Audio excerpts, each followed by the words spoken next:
BJP BJP BJP Trinamool যাচ্ছে BJP BJP BJP जय श्री राम बांग्लाয় बीजेपीর সরকার হবে।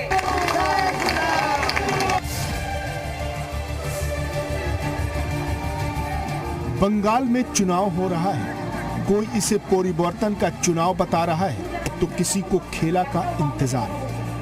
इस चुनाव प्रचार में बीजेपी के लिए केंद्रीय मंत्री स्मृति ईरानी बड़ा किरदार अदा कर रही हैं। বাংলা এখন তৃণমূল যাচ্ছে আর বিজেপি আসছে, তাই ভবানীপুর ছেড়ে উনি নন্দীগ্রাম গেছে।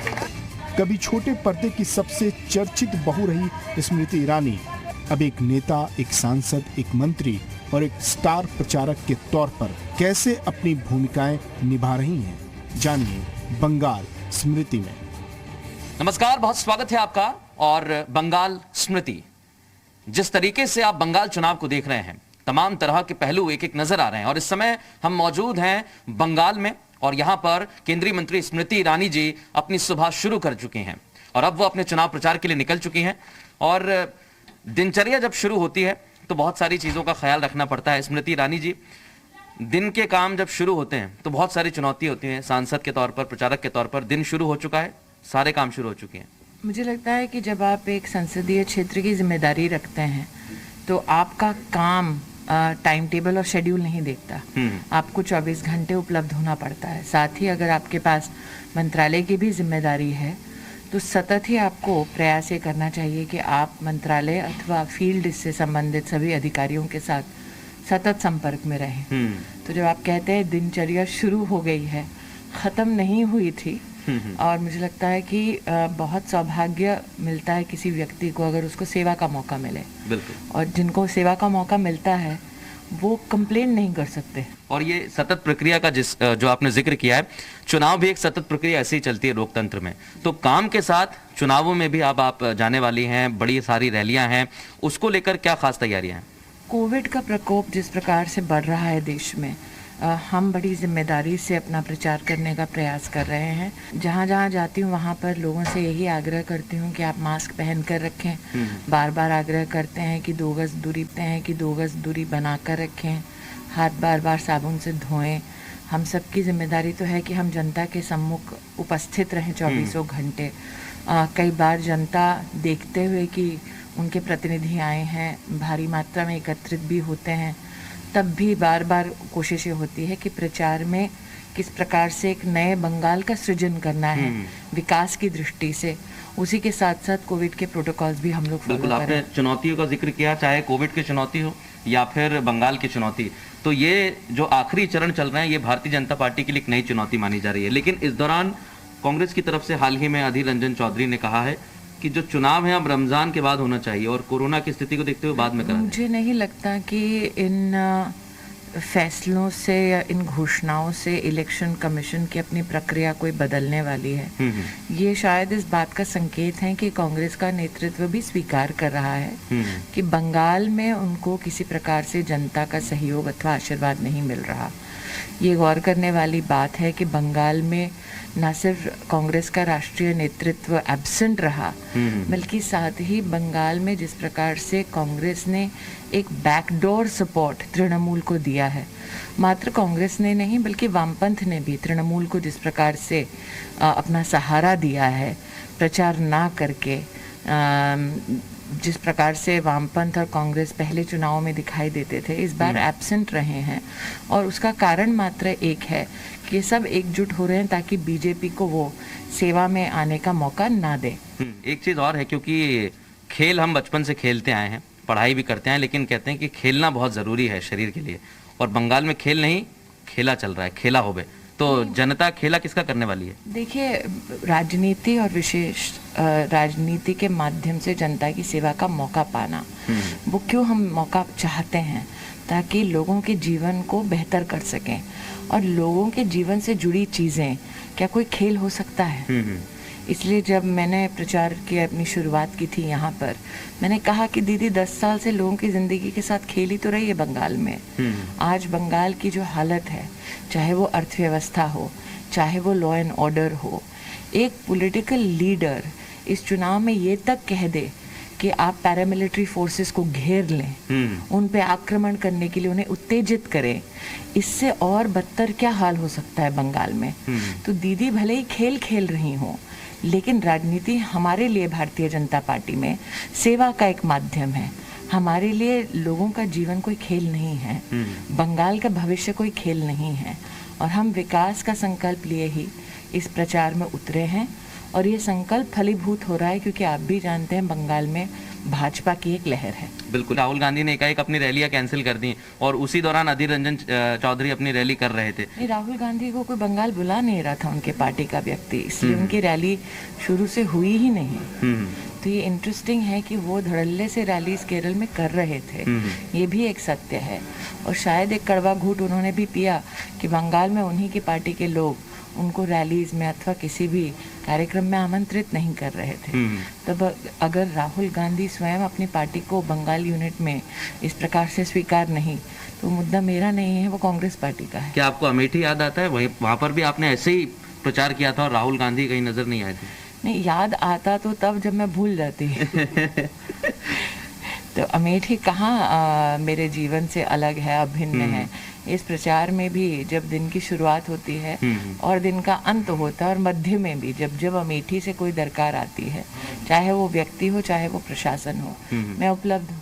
बिल्कुल, और ये तो अभी शुरुआत है। स्मृति जी हमारे साथ पूरे सफर में रहेंगी। दिन की शुरुआत हुई है, अमेठी की बात हुई है, बंगाल की बात हुई है, प्रचार के लिए जा रही हैं, हम भी उनके साथ चलेंगे, पूरी दिनचर्या आपको बताएंगे। स्मृति जी, जो तस्वीर आप देख रही हैं बंगाल की, अब आप जा चुकी हैं, यहाँ से आप कहाँ जाने वाली हैं, और जो दिनचर्या है आपकी अब शुरू भी हो चुकी है, जैसा आपने कहा कि खत्म नहीं होती है, तो यहाँ से जाने के बाद कितनी चुनौतियां आप आज देखेंगी, क्योंकि थोड़ा सा समय बदल गया है। कोविड प्रोटोकॉल में संगठन जो कार्यक्रम लगाएगा, चाहे वो टाउन हॉल मीटिंग हो, चाहे वो जनता के मध्य में किसी ग्रामीण अंचल में कार्यक्रम हो, निश्चित रूप से डेली का एक शेड्यूल उपलब्ध होता है कार्यकर्ताओं को, और हम कार्यकर्ता अपने कर्तव्य का निर्वहन उसी के आधार पर करते हैं। ठीक, तो स्मृति ईरानी जी निकल चुकी हैं और यहाँ से वो चुनौतियों को देखते हुए, उनका सामना करते हुए बढ़ चली हैं, अपने कारवां को आगे बढ़ा चुकी हैं। क्योंकि देखिए, एक सांसद के तौर पर, एक प्रचारक के तौर पर बड़ी सारी जिम्मेदारियां रहती हैं, और उन सभी जिम्मेदारियों का निर्वहन करने के लिए स्मृति ईरानी जी आगे बढ़ चुकी हैं। हम भी ईरानी जी के साथ आगे बढ़ेंगे, आप बने रहिए हमारे साथ। स्मृति ईरानी बंगाल में प्रचारक हैं, लेकिन अमेठी की सांसद भी हैं। कोरोना काल में वो लगातार अमेठी के प्रशासन के संपर्क में रहती हैं। स्मृति के मुताबिक वो सुबह उठकर सबसे पहले अमेठी के डीएम से संवाद करती हैं, फिर कोई दूसरा काम करती हैं।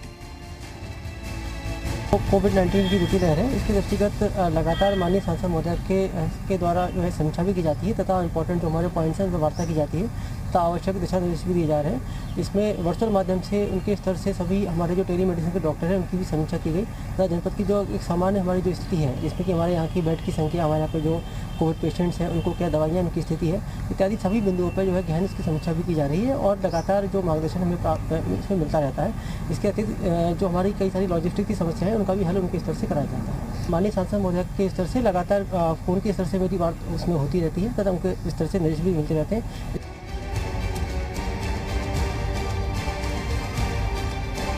केंद्रीय मंत्री स्मृति ईरानी जी अब चुनाव प्रचार के लिए निकल गई हैं।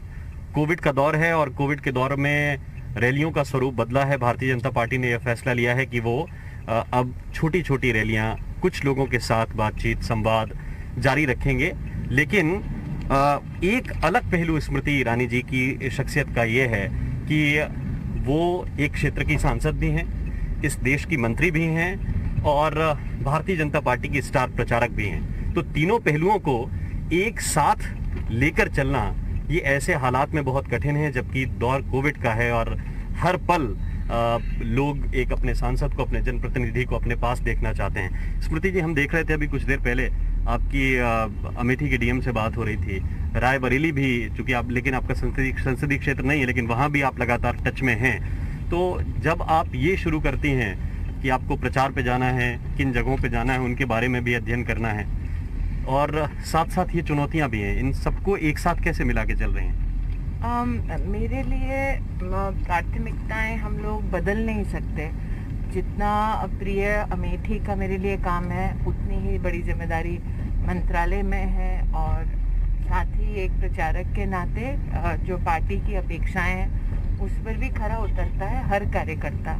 और शायद इसमें हम जी बहुत बड़ी एक जो सुविधा है हम जैसे कार्यकर्ताओं की, कि हमारा प्रशिक्षण ही ऐसा हुआ है संगठन में कि चाहे कितनी भी जिम्मेदारी हो, सब जिम्मेदारियों का निर्वाह करना है बखूबी और उपलब्ध होना है 24 घंटे। मैंने पहले भी आपके एंकर से ही कहा था। जी जी। इसलिए दिन की शुरुआत अगर सामान्यतः अपने शुरू होती है तो वो डिस्ट्रिक्ट प्रशासन के साथ किस प्रकार से प्रशासनीय ढांचे में क्या क्या ज़रूरतें हैं या फिर जनता की क्या क्या तकलीफ़ें हैं, उन सब चीज़ों के ऊपर चर्चाएं अथवा क्या समाधान हो पाया है, किस समाधान को होने में देरी हो रही है, किस कारणवश देरी हो रही है, अगर प्रदेश सरकार में किसी से बात करनी है, केंद्र में किसी से बात करनी है, अथवा कोई ऐसा विशेषज्ञ है जो न सरकार में है केंद्र में, ना स्टेट में, बल्कि बाहर से कोई मदद चाहिए होती है प्रशासन को, तो ऐसे समन्वय में मैं अपने आप को पाती हूँ।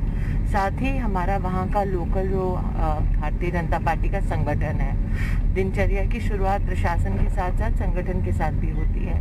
वर्तमान में मेरे जो जिला अध्यक्ष हैं वो कोविड से ग्रस्त हैं, तो उनकी जिम्मेदारी कौन कौन हम बांट सकते हैं वो हम लोग बांटते हैं। कल ही दोपहर को हमारे प्रदेश अध्यक्ष, संगठन मंत्री और हमारे केंद्र के 1-2 नेताओं ने सभी सांसदों के साथ वीडियो कॉन्फ्रेंस की। मुझे लगता है बहुत बड़ी सहूलियत, डिजिटल जितना एक्सपैंड हो रहा है हम सबका काम करने का एक तरीका, उससे सहूलियत बहुत हो जाती है कि आप चाहे देश के किसी भी कोने में हो, कम से कम आप डिजिटली सबके साथ कनेक्टेड रहते हैं। घर पर वर्तमान में जो भी फ़ोन कॉल्स आते हैं तो एक दो लोग ऐसे हैं वहाँ पर जो उन फ़ोन कॉल्स को अटेंड करते हैं। नागरिक को अगर डीएम से कोई संबंधित बात है या चीफ मेडिकल ऑफिसर से संबंधित बात है, कुछ लोग अमेठी के बाहर रहते हैं, काम करने आए हैं, तो माता पिता गाँव में हैं, तो ऐसे लोगों के साथ भी समन्वय, उनके समस्या का समाधान, पर्याप्त मात्रा में जानकारी उपलब्ध करा देना कि मान लीजिए कोई बीमार है और वो कोविड नहीं है, अभी उसको नॉन कोविड कोई चुनौती है, तो उसके भी कहाँ से साधन ढूंढ के उनकी मदद करना। गांव में छोटे परिवारों में, गरीब परिवार में किसी की बेटी का ब्याह है तो उसकी इच्छा रहती है दीदी थोड़ी सी या तो मदद कर दें, आप आ सकते हैं कि नहीं, या फिर प्रोटोकॉल में किस प्रकार से ऐसे विषयों को संभाला जाए। प्रधानमंत्री जी का बार बार ये आदेश रहा है कि हम लोग ऑफिस वर्क भी जितना संभव हो सिक्योर डिजिटल नेटवर्क पे करें। तो हम लोग सुबह जब मेरी बात प्रशासन और संगठन के साथ साथ प्रशासनिक ढांचे में, मंत्रालयों में दोनों होती है, तो जितनी फाइल्स आती हैं, ऐसा नहीं है कि फाइल इंतजार करेगा कि स्मृति ईरानी जब प्रचार से लौटेंगी तो तब काम होगा। डिजिटली हम लोग फाइल सुबह शाम क्लियर करते हैं, अपने विभाग के लिए उपस्थित और उपलब्ध रहते हैं, एक फ़ोन कॉल अवे रहते हैं। कई बार समन्वय भी ऐसा बिठाया है विभाग में कि कई बार अगर कोई विषय अर्जेंसी में चर्चा भी करनी होती है तो प्रचार में, जैसे अभी हम जा रहे हैं एयरपोर्ट, जब आपका कैमरा रोल नहीं कर रहा था तो कहाँ पे ऑक्सीजन का सिलेंडर, जो गाँव है मेरे हस्बैंड का, जाना चाहिए, क्योंकि जब बंगाल के लोग आपको देखते हैं तो वो ये देखते हैं कि स्मृति जी ने आज क्या कहा और कैसे अपनी पार्टी की बात रखी, लेकिन अमेठी उत्तर प्रदेश के लोग जब आपको देखते हैं तो वो सांसद के रूप में देखते हैं। हम लोग पत्रकार हैं, जैसे फोन कॉल कर रही थी वो ना अमेठी का था ना बंगाल का था। मैं महाराष्ट्र में संगठन में कई वर्ष बिता चुकी हूँ, लेकिन जो गांव है वहाँ पे हमारा वहाँ से फोन कॉल था कि भाभी, मेरे हस्बैंड का गांव है, कि भाभी नगर पालिका को दिल्ली से एक पूरा का पूरा ऑक्सीजन का कंटेनर करवाना है, क्या आप मदद कर सकते हैं, तो वो कोऑर्डिनेट हो रहा है। अब उसमें सुविधा ये हो जाती है कि हमारी सरकार में सभी मंत्रालय जनता का अगर कोई भी काम है उसको करने में कोई कोताही नहीं करते, तुरंत हमारे सारे जनप्रतिनिधि उपलब्ध होते हैं। पहली जो आपकी फाइट हुई राहुल गांधी के साथ वो नेक टू नेक थी, आप करीब पहुंची। दूसरी बार में आपने अच्छे मार्जिन के साथ राहुल गांधी को हराया। अब जनता ये नजर में रखती है, किसी भी संसदीय क्षेत्र को रखे या ना रखे, कि अमेठी में कितना विकास हो रहा है, कितना काम हो रहा है। कोविड के दौर में हम पत्रकार आंकड़ों के जरिए जान पाते हैं कहाँ पर क्या स्थिति है, लेकिन बतौर सांसद अमेठी में इस वक्त स्थिति कैसी है? क्योंकि ये भी उत्तर प्रदेश सरकार कह रही है कि मजदूरों को राशन, उनको सुविधाएं उनकी उनकी रोजी रोटी पे संकट ना आए, तो वो किस तरह से सब कुछ हो देखिए, रहा है? जो गरीब कल्याण रोजगार योजना थी उसमें हमने करीबन 2200 तालाब उसका सृजन करवाया मैंडेज, ताकि मनरेगा का पैसा व्यर्थ ना जाए, लेकिन एक ऐसी चीज़ बनाने में जाए जिससे गांव को, गरीब को उससे सतत लाभ रहे। जहाँ तक राशन का कोऑर्डिनेशन करने की बात है, जब मैं 2019 में सांसद बनी अमेठी की, तो हमने एक कार्यक्रम की शुरुआत की, दीदी आपके द्वार। मतलब सांसद को जो क्षेत्र ढूंढता रहा इतने साल, उस क्षेत्र में मैं न्याय पंचायतवार जाती, अपनी एक टेबल लगाती, प्रशासन के 4-5 प्रतिनिधि होते हैं, हम संगठन के लोग उतरते जनता के मध्य में, जनता से यही कहते हैं आपने चुना है ताकि सरकार आपके घर तक चलकर आए आपकी मदद करने के लिए। तो वहाँ पर प्रशासनीय, मान लीजिए किसी का राशन कार्ड वर्षों से नहीं बना, अब अमेठी में ऐसी ऐसी चुनौतियां हैं कि आप सुनकर दंग रह जाएंगे। राशन कार्ड किसी का नहीं बना वर्षों से, राशन कार्ड कैसे बने, पेंशन की लाइन में लोग सालों से खड़े थे, पेंशन उनको उपलब्ध नहीं रही। कई गरीब विधवा माताओं को तो यही नहीं मालूम था कि वो पेंशन के अधिकारी हैं। कई जगह पर टॉयलेट बनाना, अथवा प्रधानमंत्री आवास योजना का बनना, अथवा आयुष्मान भारत कार्ड का या गोल्डन कार्ड का उत्तर प्रदेश सरकार की कार्ड का बटना, चेक डैम बनाना, रास्ता बनाना, तो ये सारी छोटी छोटी चीज़ें, कई बार लोग कहते हैं दीदी विधायक का काम है, लेकिन हम जनता को, जब जनता अपेक्षा के साथ आती है, मना नहीं कर सकते। ये नहीं कह सकते कि भाई ये विधायक का फला काम है, ये पार्षद का काम है, ये सांसद का काम नहीं है। अब दीदी बोला है तो अगर नाली का भी काम है तो दीदी करेगी।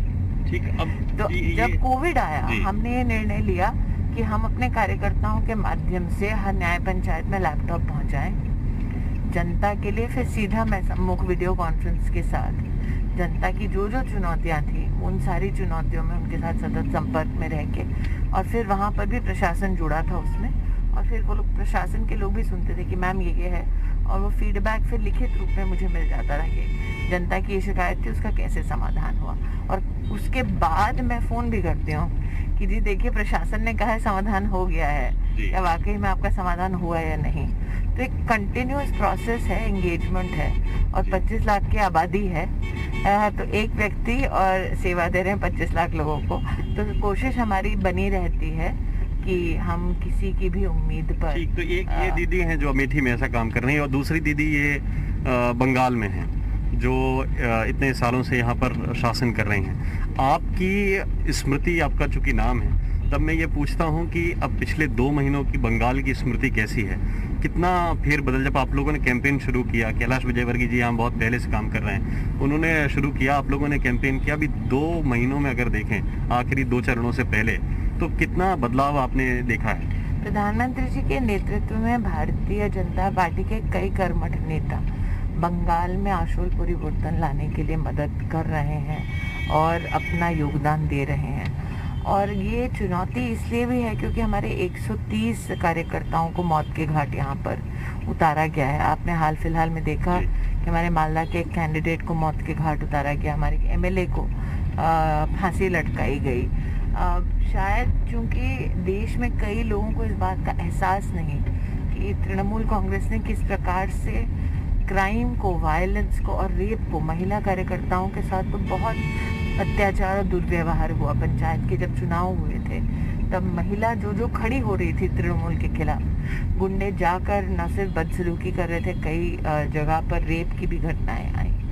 ऐसे माहौल में जनता त्राहिमाम कर रही है विकास के लिए, और तृणमूल मात्र सत्ता को हिंसा के माध्यम से अपनी चपेट में रखना चाह रही है। तो बंगाल में जो सर्ज आप देख रहे हैं वो विकास के समर्थन में देख रहे हैं। नरेंद्र भाई ने देश भर में विकास का एक स्ट्रक्चर, एक ढांचा लोगों को समर्पित किया है। बंगाल भी अब चाहती है कि वो विकास अब बंगाल के हर परिवार तक उपलब्ध हो, क्योंकि ममता बनर्जी की जो पॉलिटिक्स रही है वो ये रही है, केंद्र सरकार चाहे कोई भी स्कीम करे, वो स्कीम बंगाल ना आने पाए। मतलब देश में पहली ऐसी मुख्यमंत्री हैं जिन्होंने ये निर्णय लिया है कि अगर गरीब को सालाना 5 लाख रुपए की सुविधा मिलती है तो सीधा बंगाल के गरीब को ना मिले। अगर देश के किसान को सालाना 6,000 रुपया बैंक के खाते में मिलता है तो वो सुविधा बंगाल के किसान को ना मिले।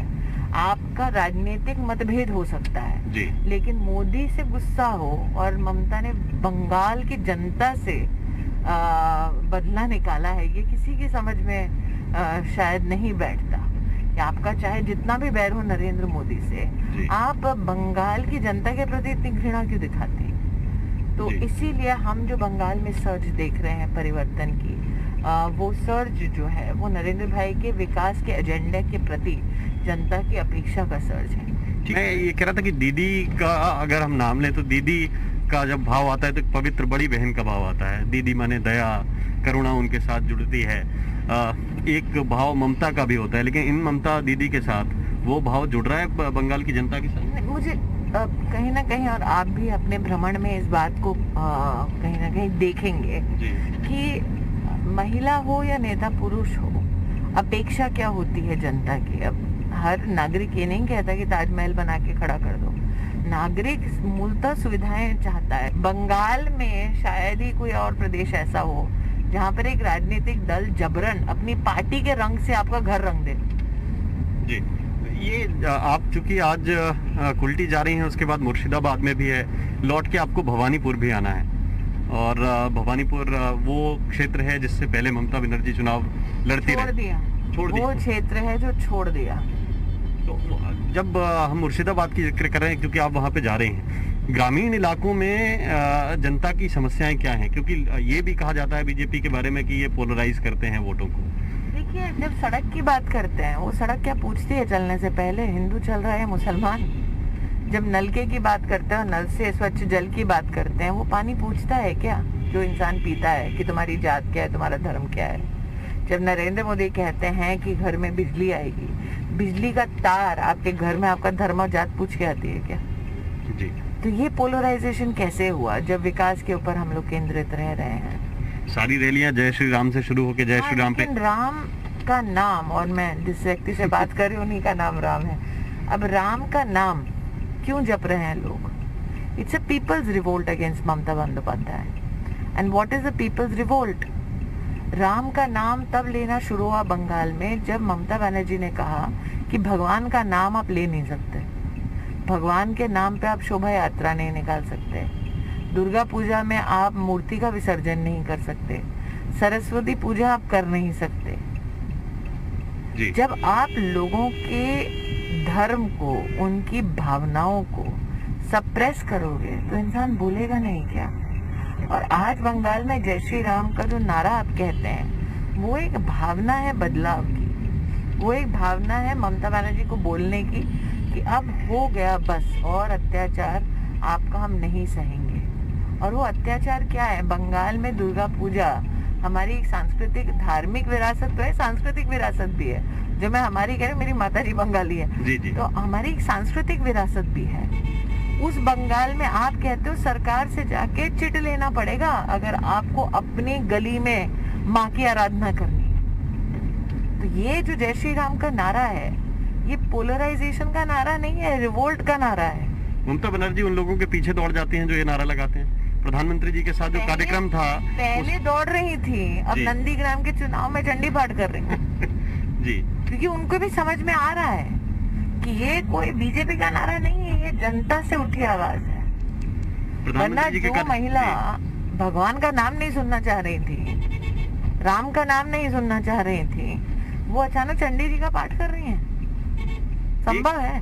एक जो उनका खास वोट बैंक कहा जाता है अल्पसंख्यक वर्ग, उसमें भी अब दो दावेदार हैं। एक तरफ असदुद्दीन ओवैसी हैं, वो भी अपनी कोशिश में लगे हुए हैं। ममता बनर्जी कहती हैं कि ये जो है वो बीजेपी के एजेंट हैं, उसकी तरह काम कर रहे हैं, आपका वोट बटना नहीं चाहिए। धर्म समुदाय चाहे आपका जो भी हो, रोटी चाहता है गरीब ना, और उस रोटी पे धर्म तो लिखा नहीं होता। वो चाहता है वो सारी साधन, वो सारी अपॉर्चुनिटीज उपलब्ध हो जिससे घर में 2 वक्त की रोटी आए। और आप चाहे हिंदू हो या मुसलमान, नरेंद्र मोदी जी ने एक ही संकल्प लिया है कि उनका धर्म है देश का संविधान। उनका एक ही प्रयास है कि सबका साथ सबका विकास हो, और ये बार बार हम कह चुके हैं। लेकिन ममता बनर्जी ने जानबूझ के एक समुदाय विशेष को उत्तेजित करने का दुस्साहस किया है। लेकिन आज आप उत्तर प्रदेश की बात करें, वहां पर भी हमारी सरकार है। वहां पर जहां जहां बीजेपी की सरकार है, वहां धर्म के नाम पे क्या हिंसक कोई आप कार्यक्रम देख रहे हैं? धर्म के नाम पे बंटवारे करने की राजनीति हमारी सरकारों द्वारा देख रहे हैं? नहीं देख रहे हैं। आपने अगर ममता बनर्जी का अपना टेप सुना हो, जो सार्वजनिक सबने सुना है, जी। वो खुद अपने कार्यकर्ताओं को कह रहे हैं कि मुसलमानों को डराओ, उनको भ्रम फैलाओ, झूठ फैलाओ। तो बहुत बड़ा अपराध धर्म के नाम पे न सिर्फ बांटना, बल्कि धर्म के नाम पे लोगों को उत्तेजित करना, ताकि वो किसी ना किसी भ्रम की स्थिति में किसी को या तो आक्रमण करें या फिर अपने डर के मारे खुद ना कहीं हिल पाए। तो ये इतना बड़ा पाप ममता बनर्जी कर रही है, और मुझे लगता है इसीलिए जनता अब उन्हें सजा देने के लिए तैयार है, उन्हें वोट आउट करने वाली है। हम अब एयरपोर्ट पहुंचने वाले हैं। एक बस आखिरी सवाल आपकी, हम चुनावी रैलियों में जो चीजें देखते हैं उसमें सबसे विशेष है, जो आकर्षक है, वो आपकी भाषा है। बांग्ला में जो धारा प्रवाह आपका हम भाषण सुनते हैं, उसके पीछे जो बचपन है, माता जी आपकी जो रही हैं वो है, या फिर आपका कई भाषाओं में जो है अध्ययन है, पकड़ है? नहीं, पिताजी पंजाबी, मेरे दादा पंजाबी, दादी महाराष्ट्रन, नानी असम में पली बड़ी, और नाना बंगाल से, पति गुजरात से। ये सारे भाषाएं भारतीय घर में बोली जाती हैं, इसलिए थोड़ी बहुत प्रैक्टिस रहती है। हाँ, माँ के साथ, माँ तो बांग्ला में ही बात करती हैं, पिताजी फिर भी हिंदी, क्योंकि वो हैं उत्तर प्रदेश से। पार्टीशन के बाद दादाजी मुरादाबाद आए और पिताजी वहीं पे पले बड़े, तो पिताजी फिर भी मूलतः हिंदी में ही बात करते हैं ज़्यादातर, लेकिन माँ का हमेशा इंसिस्टेंस रहता है कि वो बांग्ला में ही बोलती हैं, और हस्बैंड गुजराती में ही बोलते हैं, इसलिए मेरा थोड़ा बहुत प्रैक्टिस घर में चलता रहता है। बहुत से पहलू हैं स्मृति जी की शख्सियत के, और हम अब एयरपोर्ट के बहुत करीब हैं। स्मृति जी यहाँ से उड़ान भरेंगी अपनी चुनावी रैली के लिए, और उसके बाद हम जगह जगह पर जहाँ भी स्मृति जी जाएंगी उनके साथ रहेंगे। लौटकर जब वो भवानीपुर आएंगी तब भी उनसे हम संवाद करेंगे, क्योंकि पॉलिटिकल सवाल अगर जनता के बीच में हो, वहाँ पर हो, तो ज़्यादा बेहतर रहता है। खास तौर से मंत्रालय के काम, अमेठी के सांसद की जो जिम्मेदारी, सारे पहलू एक साथ हम आप तक पहुंचा रहे हैं। आप बने रहिए हमारे साथ।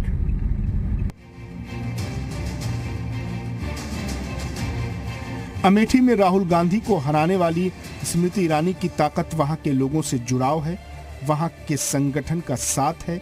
इन दिनों अमेठी के बीजेपी जिला अध्यक्ष दुर्गेश त्रिपाठी कोरोना संक्रमित हैं। स्मृति ईरानी तय कार्यक्रमों के बीच वक्त निकालकर उनकी सेहत की जानकारी भी लेती हैं और उनका हौसला भी बढ़ाती हैं। दुर्गेश, खांसी के लिए थोड़ा सा ध्यान रखो, और डॉक्टर क्या कह रहा है मुझे बताना। दुर्गेश, डॉक्टर क्या कह रहा है मुझे बताना। खांसी का ना आज तीसरा चौथा दिन है ना, आज तीसरा चौथा दिन है ना।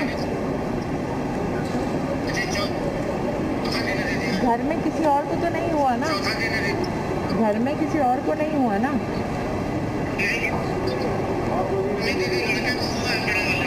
उसको तो नहीं है खांसी,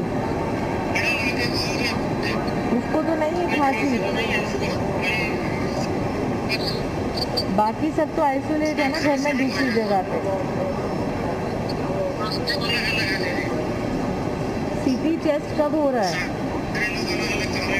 सीटी चेस्ट कब हो रहा है दुर्गेश? सीटी के लिए आज 3 बजे बुलाया है उन्होंने। हाँ, क्योंकि यहाँ सीटी टेस्ट जब होता है गौरीगंज में। हाँ, नहीं, लेकिन सावधानी से करके आना। मैं शाम को दोबारा फ़ोन कर दूंगी, 1 बजे की वीडियो कॉन्फ्रेंस में जो भी आदेश रहेंगे ना, उसका मुझे व्हाट्सएप कर देना, ठीक है? और सीटी में क्या परिणाम निकलता है मुझे शाम तक बताना, ठीक? ध्यान रखो भैया, नमस्ते।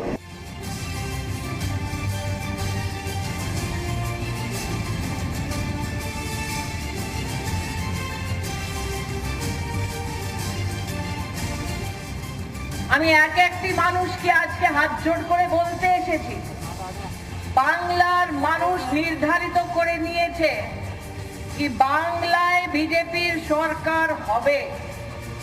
আপনারা জানেন ভয়ের চোটে মমতাদি ভবানীপুর ছেড়ে নন্দীগ্রাম গিয়েছেন, উনিও জানেন ভবানীপুরে কেউ মমতাদিকে ভোট দিবে না।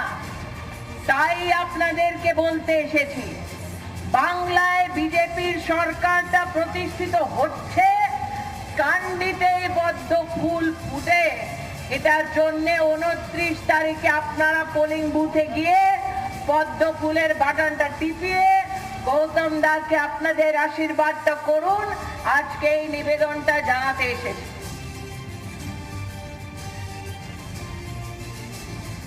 দিদি বলছে দিদিকে বাঁচাও, বিজেপি বলছে বাংলা বাঁচাও, দিদি হটাও, বিজেপি লাও।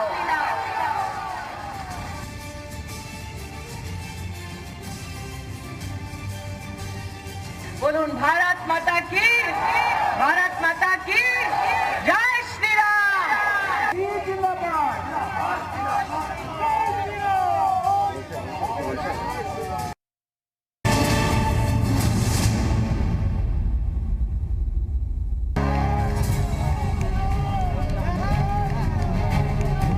মা কালী যেন ওনাকে আশীর্বাদ করে।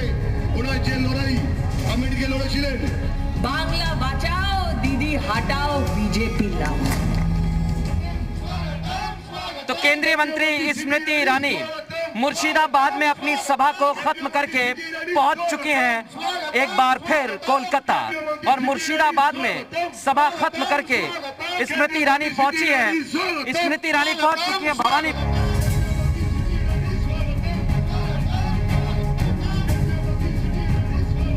स्मृति ईरानी जी, मुर्शिदाबाद के बाद भवानीपुर में यह बड़ी सभा, क्योंकि यहाँ से कोविड की वजह से सभा छोटी लेकिन संदेश बड़ा। हम सब ने निर्णय लिया है कि छोटी ही हम लोग मीटिंग्स करेंगे। अभी भी मैं बोलने जा रही हूँ सबको कि कोविड प्रोटोकॉल का सब पालन करें, ताकि व्यवस्थित जो संदेश हमको देना है वो प्रोटोकॉल के अंतर्गत हम दे सकें। बिल्कुल, ये छोटी सभा है और संदेश यहाँ से बड़ा देने की कोशिश केंद्रीय मंत्री स्मृति ईरानी की। ये तस्वीर आप जरूर देख सकते हैं, क्योंकि सभा यहाँ से एक संदेश देने की कोशिश केंद्रीय मंत्री स्मृति ईरानी की है, और इस पर लगातार एक तस्वीर आप पश्चिम बंगाल की देखते जा रहे हैं, और यहाँ पर भवानीपुर में मौजूद हैं केंद्रीय मंत्री स्मृति ईरानी। আমরা আমাদের কেন্দ্রীয় মন্ত্রী মাননীয় স্মৃতি ইরানিকে মা কালীর ফটো তুলে ওনাকে উপহার দিচ্ছি। আমি মাস্ক বার করেছি কথা বলার জন্যে, কিন্তু আপনাদেরকে আমি হাত জোড় করে নিবেদন জানাচ্ছি সবাই নিজের মাস্কটা পরে রাখুন। আমরা বারবার এই নির্বাচনে যে ক্যাম্পেইনটা করছি, প্রত্যেকটা মানুষকে দুটো নিবেদন জানাই, একটি মাস্ক পরা, দুটো সোশ্যাল ডিস্টেন্সিং রাখার সঙ্গে সঙ্গে হাতটা সাবানের সাথে ধোয়া। এই নিবেদনটা জানানোর চেষ্টা কেন আমরা করব, কেন কি নির্বাচনে আমরা লড়ছি, কমিউনিটির প্রত্যেক দায়িত্ব, এই দায়িত্বটাও ফুলফিল করা। বাংলা বাঁচাও, দিদি হটাও, বিজেপি লাও। গ্রামে গ্রামে যখন যাচ্ছি সবাই নমস্কার জানানোর সঙ্গে সঙ্গে বলছে দিদি জয় শ্রীরাম। আমার এখনো মনে আছে জয় শ্রীরাম শুনে দিদি কত বিরক্ত হচ্ছিলেন, আর বাংলার মানুষ জিজ্ঞেস করছিল কি বাংলায় ঠাকুরের নাম নেওয়া কি অপরাধ? দিদি বললেন হ্যাঁ অপরাধ, যে ঠাকুরের নাম নেবে জয় শ্রীরাম বলবে তুলে আমি জেলে ঢুকিয়ে দেব। মনে আছে? যেই দিদি জয় শ্রীরাম শুনতে পাচ্ছিলেন না, যেই দিদি সরস্বতী পূজা করতে দিচ্ছিলেন না, যেই দিদি দুর্গা পুজো করতে দিচ্ছিলেন না, ওই দিদি এখন নন্দীগ্রামে গিয়ে চণ্ডী পাঠ করছে।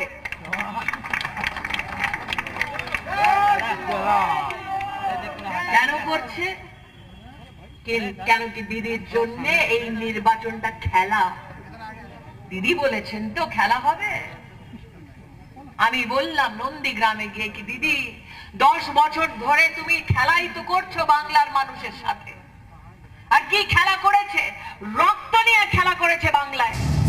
জয় শ্রীরাম।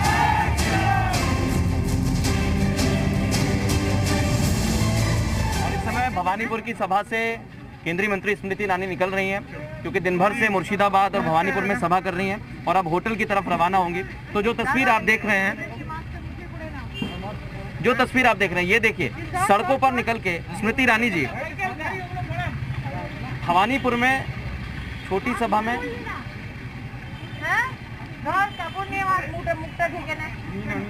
ये देखिए, साथ ही साथ कोविड-19 की जो गाइडलाइंस है इसका भी पालन करना है। और स्मृति जी, छोटी सभा थी लेकिन संदेश बड़ा था, मीठी भाषा में सख्त संदेश था। देखिए, बंगाल के चुनाव को जी की टीम ने भी देखा है। हर गांव में एक ही आवाज उठ रही है विकास की। हर नागरिक यही कह रहा है कि विकास अगर संभव है तो मात्र नरेंद्र मोदी के नेतृत्व में भारतीय जनता पार्टी द्वारा ही संभव है। आज जिस विधानसभा क्षेत्र में आप अभी आए हैं, ये वो विधानसभा क्षेत्र है जो ममता बनर्जी छोड़ के भाग गए हैं। तो अपने आप में इस विधानसभा क्षेत्र का कितना विकास हुआ है आप इन टूटी बिल्डिंग से ही पता कर सकते हैं कि जो 10 साल में एक असेंबली कॉन्स्टिट्यूएंसी का विकास नहीं कर पाए, वो प्रदेश की विकास तो ऑब्वियसली नहीं कर पाएंगे। एक चीज और, क्योंकि आपने ब्रिज का भी जिक्र किया, जो दीदी ब्रिज नहीं बना पाई वो बंगाल को सोनार बंगला कैसे प्रमुख बनाएंगे? ब्रिज गिरे हैं गिरीश पार्क और माजरहाट में, जो पास ही में है, 10 मिनट दूरी है। तो जनता ने देखा है किस प्रकार से इंफ्रास्ट्रक्चर कोलैप्स हुआ है दीदी के राज में। एक चीज और, क्योंकि यहाँ पर कटमनी का भी आपने जिक्र किया, और साथ ही साथ एक चीज और, जो तस्वीर इस पूरे क्षेत्र की है उसे बदलने की बात भी आपने कही और कहा कि आप स्वयं देखिए ना, इस क्षेत्र में आज भी लोगों को पानी की चुनौती हो रही है। सीएम का क्षेत्र रहा 10 साल, तो जो अपनी एक असेंबली कॉन्स्टिट्यूएंसी में पानी नहीं दिलवा पाया, गरीब को कोई सुविधा नहीं दिलवा पाया, वो प्रदेश तो ऑब्वियसली नहीं चला पाया होगा। और एक चीज और, क्योंकि कट मनी की बात तो अब बंगाल में बच्चा कहता है। हाँ। कि अगर कोई भी सरकारी सुविधा चाहिए तो पहले तृणमूल के नेताओं को पैसा देना पड़ेगा। और 2019 के लोकसभा के चुनाव के बाद आपने स्वयं जाना होगा, ममता बनर्जी ने अपने कार्यकर्ताओं से कहा अब तक वसूली का जो पैसा लिया है वापस कर दो। इसका मतलब उनको पता था कि उनके कार्यकर्ता वसूली कर रहे हैं, और उन्होंने आदेश दिया कि भाई अभी चुनाव के बाद इतना खराब परिणाम आया है लोकसभा का, आप अभी पैसे वापस कर दो, बात की बाद में देखी जाएगी। ये तो हाल है उनके नेतृत्व। एक चीज और, क्योंकि मैं आपके ट्विटर को फॉलो कर रहा था, राहुल गांधी को कोरोना हो गया है, कोरोना से पीड़ित है, संक्रमित है, और आपने उनकी शुभकामनाएं दी हैं कि जल्द ही वो स्वस्थ हो जाएं। जी देखिए, राजनीतिक झगड़े अपनी तरफ होते हैं, एक संस्कार अपनी जगह होता है। तो कोई भी प्रतिद्वंदी हो फिर भी महामारी की चपेट में जब वो आए तो एक इंसानियत का एक बहुत बड़ा प्रमाण है कि भाई हम एक दूसरे को कम से कम अच्छे स्वास्थ्य की कामना तो कर ही सकते हैं। बिल्कुल। और एक चीज़ और आखिरी मेरी, क्योंकि आप लगातार चुनाव प्रचार कर रही हैं और अपने क्षेत्र के काम सुबह से कर रही हैं, जाने के बाद कितने महत्वपूर्ण काम अभी बचे हुए हैं? नहीं, सारे काम महत्वपूर्ण है। तो जाने के बाद न सिर्फ अमेठी में बल्कि एक विधानसभा मेरी रायबरेली जिले में भी आती है, तो जब रायबरेली जिले में संपर्क करती हूँ अपनी विधानसभा के लिए, बाकी विधानसभाओं का भी जो काम होता है उसमें कोई मदद अगर चाहिए होती है तो मैं करती हूँ। बिल्कुल। तो स्मृति ईरानी जी इस समय हमारे साथ थी, और वो यहाँ पर सीधे अब होटल की तरफ जाएंगी और यहाँ पर अपने क्षेत्र के जो कार्य है उसको भी संपादित करेंगे। हमारा कारवा जो है वो लगातार चलता रहेगा, अभी हमारा कारवा रुका नहीं है, लगातार हम स्मृति ईरानी जी के साथ रहेंगे मौजूद, क्योंकि एक सांसद के तौर पर, प्रचारक के तौर पर लगातार वो काम में जुटी हुई हैं। और आज जो भवानीपुर से उन्होंने संदेश दिया है, सीधे एक बात कही है, चाहे ममता बनर्जी कट मनी को लेकर लगातार जिस तरीके से एक सिंडिकेट चल रहा है उसे खत्म करने के लिए भारतीय जनता पार्टी की सरकार यहां पर बनाई है, ऐसा यहां की जनता से आग्रह किया है।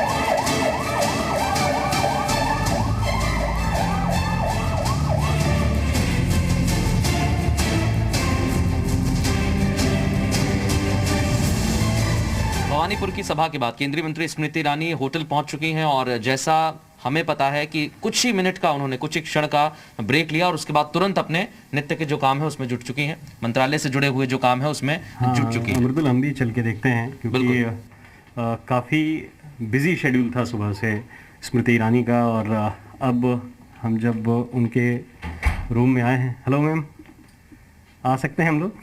हमने आपकी भवानीपुर की सभा देखी, उसमें बहुत ऊर्जा आपकी खर्च हुई और सुबह से हम देख रहे हैं यही चीज़। इसके बाद फिर मंत्रालय का काम करना कितना कठिन हो जाता है? जैसे कि मैंने सुबह ही कहा था कि हम एक संवैधानिक जिम्मेदारी में भी हैं और उस जिम्मेदारी का भी निर्वहन होना चाहिए, क्योंकि जनता ने बड़ी अपेक्षाओं से वो जिम्मेदारी दी है। और पार्टी की रचना और व्यवस्था और प्रशिक्षण ऐसा है कि आप हर क्षण में जितनी भी जिम्मेदारियाँ हैं उसे पूर्ण करें। ये एक चुनौती भरा समय है, इसलिए जिम्मेदारियां और चुनौतियां ख़त्म होने का नाम नहीं लेती, लेकिन कम से कम हम संकल्पबद्ध हैं कि चुनौती चाहे कोई भी रहे, समाधान रूपी हम लोग हमेशा कार्यकर्ता के नाते प्रस्तुत रहेंगे, जनप्रतिनिधि के नाते प्रस्तुत रहेंगे। बिल्कुल। इस दौरान मैडम लगातार कोरोना को लेकर भी आप हर अपडेट ले रही है, मंत्रालय से जुड़े हुए काम हो या फिर संसदीय क्षेत्र से जुड़े हुए काम हो।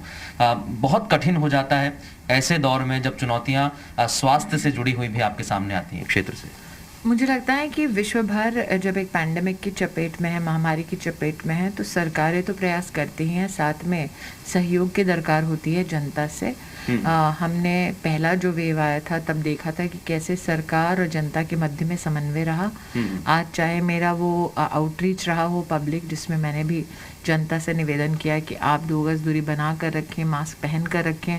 हमारा प्रयास था दिन भर, आपने देखा कि हम बड़ी सभाएं ना करें, हम छोटी छोटी सभाएं करें, लेकिन विस्तार से अपनी बात को रख पाएं। साथ ही संसदीय क्षेत्र में, और मेरा एक विधानसभा क्षेत्र रायबरेली जनपद में भी है, कई बार जब जनप्रतिनिधि से लोग मिलते हैं अथवा चर्चा करते हैं तो ये नहीं देखते कि उनके संसदीय क्षेत्र का कौन प्रतिनिधि है, वो इस अपेक्षा के साथ इंसानियत के नाते संपर्क भी करते हैं। तो न सिर्फ अमेठी बल्कि रायबरेली में भी अगर लोगों को दरकार होती है तो हम लोग उपलब्ध रहते हैं। तो दिन भर आप जो कह रहे हैं कोविड की जो चुनौतियां हैं, हाँ निश्चित रूप से उन चुनौतियों का भी जितना संभव हो सकता है अपनी ओर से हम सब योगदान देते हैं। भले ही हमारे मंत्रालय से ना संबंधित हो, लेकिन अंतोगत्वा सरकार एक ही है, समाज एक ही है। बिल्कुल। तो मैम अभी काफी देर तक ये काम चलेगा आपका? जी, काम क्योंकि खत्म नहीं होता कभी जनप्रतिनिधि का। तो जब हम आए थे मैम के पास तब भी हमने देखा कि वो काम कर रही थी, उनके काम की शुरुआत हो चुकी थी। अब हम जब यहाँ पे हैं तब भी मैम काम कर रही थी। मैम हमें इजाज़त दीजिए, आपको तो इतने काम की आदत है, तो बंगाल में जी में रह के काम की आदत हो गई होगी। जी। बहुत कम लोग जानते हैं कि मेरी पहली नौकरियों में से एक आप ही के एक ऑर्गेनाइजेशन में एक छोटी सी नौकरी हुआ करती थी 800 रुपए की। इसलिए आज आप दोनों जिस ऑर्गेनाइजेशन से हैं वहाँ पर भी काम करने की गौरवान्वित हैं, और एक तरह से आपके जूनियर होके नौकरी में हम गौरवान्वित हैं कि आप हमारी ऑर्गेनाइजेशन की शोभा बढ़ा चुकी हैं। हमारे जैसे कई और लोग भी यहाँ तक पहुंचे, हम यही कामना कर सकते हैं। लेकिन एक चीज, बड़ी चीज मैं ये कहना चाहता हूँ कि स्मृति ईरानी की स्मृति में बंगाल का ये चुनाव रहेगा, और बंगाल वाले जैसे उन्हें सुन रहे हैं उनकी स्मृति में स्मृति ईरानी ज़रूर पैबस्त रहेंगी। इस खास पेशकश में बस इतना ही। बात वही है कि काम कभी ख़त्म नहीं होता और काम लगातार जारी है, और हमारी बंगाल चुनाव की कवरेज भी। नमस्कार।